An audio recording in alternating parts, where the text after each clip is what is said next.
is Vanessa de la Cuetra with Inside Pool Extreme News. I'm here at the 2009 Derby City Classic. We're here with Gabe Owen, who's ranked right now probably the best one-pocket player in the world. You're coming off many wins from the Great Southern Billiard Tour, the Music City Madness. You've had quite a streak with one pocket, and coming into this event also being the reigning champion. Playing in banks now, what's it like with that one pocket reputation and coming to the event?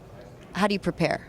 Well, I don't know. It's kind of hard, when you say the best one pocket player in the world. I don't consider myself the best one pocket. I mean, Efren Reyes, I think, still would be the best one pocket player in the world. But to even be compared is, it's an honor. And as far as I don't know. I'm just coming to try to play just like I've played any other tournament. I don't try to put too much heat on myself. But yeah, I'm feeling a little more heat this year than other years because I've defended a defending champion. Not only that, but if you're speaking of Efren Reyes, you're actually the only one that's been able to beat him in the one pocket tournament the year that he's played.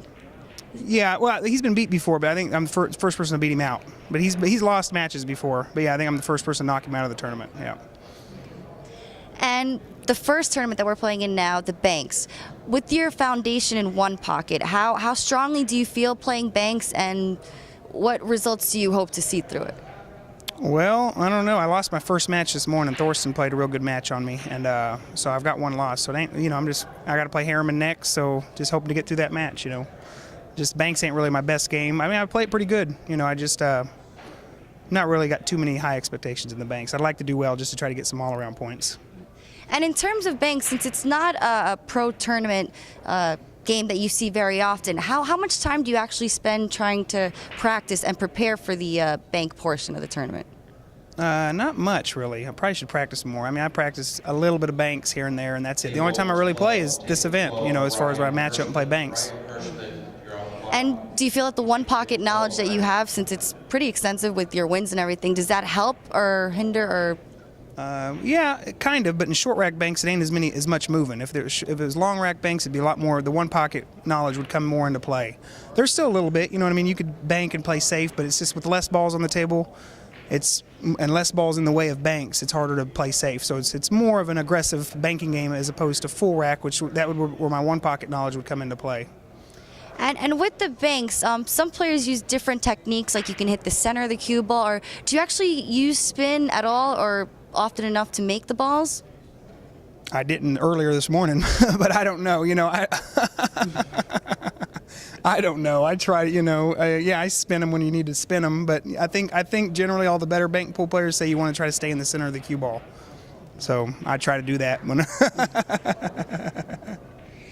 And also, if we get back to all these wins, last year you were sponsored by Mueller. You ended your contract. Are you shopping around for sponsors now?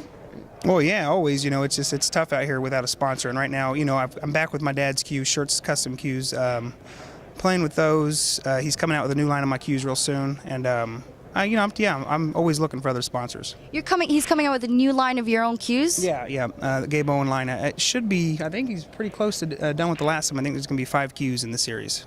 And what type of hitting cue is it going to be? Is this for the person that wants to be the one pocket player? No, I mean, I think they're going to be in different price ranges. I think they're going to be anywhere from like $300 to like $1,100, and there's like 5 different ones. So it's pretty much for all players. And what say do you have in this cue making? Are you helping out with the designs at all, or are you getting into what you want marketing wise? Yeah, well, I mean, I just kind of help my dad with a little bit of the designs, but he does all the work. It's just told him a few of the materials I wanted to use, and we just went over it and come up with a pretty good idea, I think. Great. Well, can't wait to see them. Yeah. Definitely. And with this reigning champion, you're coming in now. You're on one loss. You can go through the banks, but you're really looking forward to the one pocket, or is this the 9-ball, or you want to defend your championship? What's that like? Yeah, the one pocket to me is, the 9-ball is a race to 7, winner breaks. You might not get to shoot. And the one pocket, and then the short rack 9-ball banks, it's pretty tough. I don't play much banks. The one pocket's really my main focus here. Well, congratulations on your victory so far. I mean, it's pretty impressive, and even though you say you're not the best, you've beaten somebody who you think is the best. Yeah. And would you look forward to playing him again, Efren, in the one pocket? Oh, yeah. I mean, every time you play him, you're going to learn something for sure, and yeah. Well, thank you very much for speaking with us. I hope to see that match, actually. Hopefully we see that for the finals again. Okay. Great. Well, this is Vanessa de la Cuetra with Inside Pool's Extreme News. Check out more great videos at InsidePoolMag.com.